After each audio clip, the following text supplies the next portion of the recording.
Halo, kita akan melanjutkan lagi pembahasan kita mengenai analisa narasi. Dalam video yang sebelumnya kita sudah membicarakan mengenai menganalisa tokoh dan juga untuk bagaimana menganalisa karakterisasi dari tokoh di dalam Alkitab. Dan hari ini saya ingin membicarakan mengenai dua aspek yang lain, yaitu mengenai alur dan sudut pandang teologi. Nah, dalam sebuah narasi kita harus menyadari bahwa sebuah narasi selalu memiliki alur cerita. Itulah sebabnya maka kita menyebutnya sebagai sebuah narasi. Dan sebuah narasi memiliki sebuah pola, sebuah struktur, sebuah alur cerita yang bersifat umum. Nah, jadi dalam sebuah narasi selalu ada yang namanya yang disebut sebagai introduksi. Nah, introduksi ini adalah pengantar yang menolong seseorang pembaca mengerti mengawali sebuah kisah yang akan diceritakan oleh Alkitab. Nah, pada umumnya setelah sebuah kisah diawali dengan sebuah introduksi, biasanya dilanjutkan dengan sebuah masalah, dengan sebuah persoalan. Nah, jadi persoalan itu adalah teknik yang dibuat oleh seorang narator untuk menolong pembaca mulai memperhatikan apa yang menjadi masalah utama dari kisah yang diceritakan oleh sang pencerita Alkitab. Nah, jadi setelah menceritakan masalah, kemudian sang penulis Alkitab akan terus mengarahkan ceritanya sampai kepada puncak, sampai kepada klimaks daripada ceritanya. Nah, klimaks sebuah cerita umumnya adalah sesuatu yang bersifat dinantikan, sesuatu yang bersifat pilihan, sesuatu yang pembaca menantikan apakah dalam peristiwa itu jawaban dari persoalan itu akan menjadi seperti apa. Nah, baru setelah itu sebuah alur, sebuah cerita akan menurun dan berakhir dengan sebuah kesimpulan. Nah, jadi di dalam membaca sebuah narasi kita dapat melihat berbagai aspek, berbagai segi, berbagai sudut utama atau perspektif yang penting untuk kita boleh perhatikan. Nah, jadi kadang-kadang seorang penulis Alkitab waktu dia menceritakan kisah dalam Alkitab, dia menekankan unsur tokoh. Tapi ada kalanya juga penulis Alkitab menekankan unsur karakter dari perbandingan antar tokoh. Tapi ada kalanya sebuah penulis Alkitab dia justru menggunakan alur untuk menekankan kisahnya, dan kalau seorang penulis Alkitab menggunakan alur di dalam menekankan apa yang mau dia sampaikan, maka klimaks daripada sebuah cerita itu menjadi signifikan. Nah, jadi kalau kita membaca misalnya saja kisah mengenai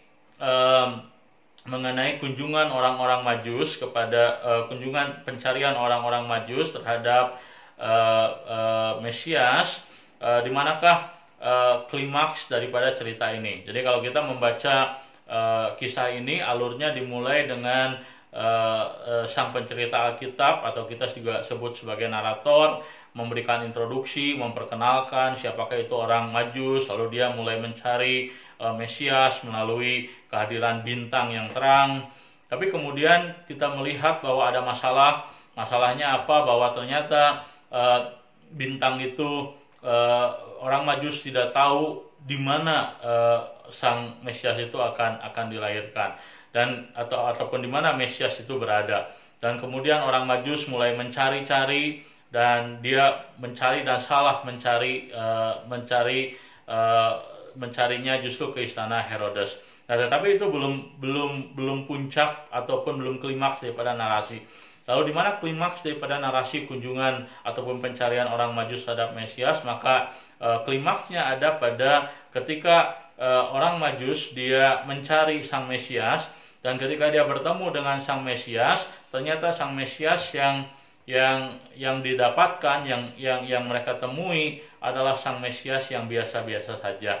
Sang Mesias yang bukan lahir di istana, tapi sang Mesias yang lahir sebagai manusia yang biasa-biasa saja.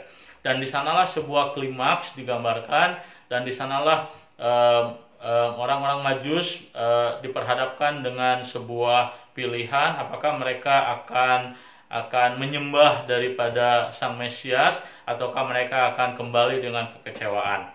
Dan di dalam kisah orang-orang Majus ini kemudian diakhiri dengan sebuah kesimpulan, dengan sebuah konklusi bahwa orang-orang Majus kemudian dia menyembah Sang Mesias dan kemudian menyerahkan apa yang mereka miliki, yang terbaik yang mereka miliki kepada Sang Mesias. Nah, itulah sebuah alur. Nah, jadi kita mencoba membaca narasi, coba mengenali alur ceritanya. Dan unsur keempat yang penting di dalam membaca sebuah narasi itu adalah sebuah sudut pandang teologi. Nah, untuk memahami sudut pandang teologi, kita harus berhati-hati. Kenapa? Karena sudut pandang teologi terkadang tidak dinyatakan secara jelas oleh penulis Alkitab. Ada kalanya penulis Alkitab menggunakan sudut pandang teologi berbentuk perbandingan antar tokoh atau perbandingan karakterisasi tokoh. Ada kalanya seperti yang tadi saya katakan, sudut pandang teologi justru diambil dari alur cerita, khususnya di klimaks daripada sebuah narasi. Tapi ada kalanya juga penulis Alkitab menggunakan kesimpulan atau menggunakan kalimat-kalimat pendek tertentu yang signifikan, yang menyimpulkan kisah narasi sebagai sudut pandang teologinya. Nah, bagaimana dengan kisah pencarian orang-orang Majus terhadap Mesias? Apakah di manakah sudut pandang teologinya? Nah, dalam hal ini kita bisa memiliki perbedaan di dalam melihat sudut pandang teologi kisah ini, karena sangat memungkinkan bahwa penulis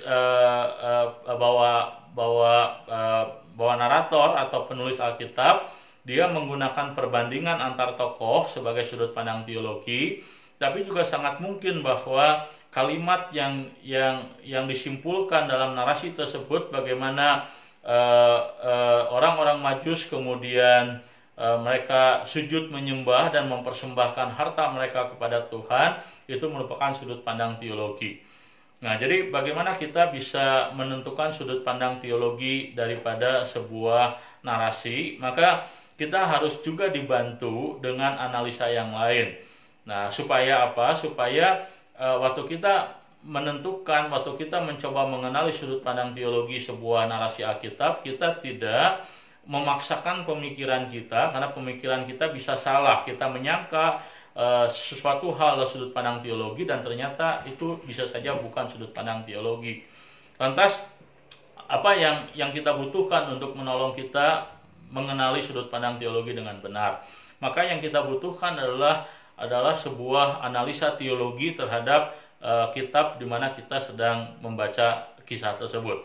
Nah, jadi kalau kita membaca mengenai teologi Injil Matius, kita melihat ada satu pokok utama yang diajarkan yang signifikan, yaitu apa? Yaitu mengenai menyembah. Jadi kalau kita membaca Matius pasal yang kedua, di sana kisah orang pencarian orang Majus adalah kisah awal daripada narasi Matius, diawali dengan orang-orang Majus yang bukan Yahudi yang kemudian mereka menyembah Tuhan.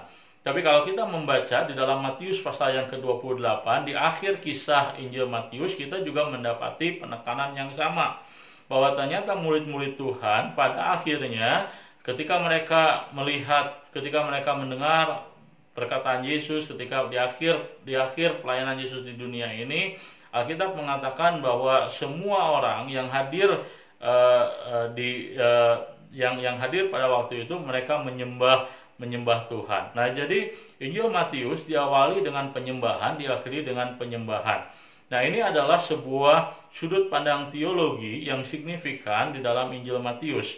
Jadi waktu kita melihat sudut pandang teologi manakah yang dibicarakan di dalam narasi Matius pasal 2, kunjungan orang-orang Majus dari timur, maka sudut pandang teologi mengenai bagaimana mereka menyembah itu nampaknya lebih tepat dibanding sudut pandang teologi yang lain. Tidak berarti sudut pandang teologi salah, tetapi barangkali itu bersifat minor. Kenapa? Karena teologi Injil Matius secara keseluruhan lebih menekankan aspek penyembahan.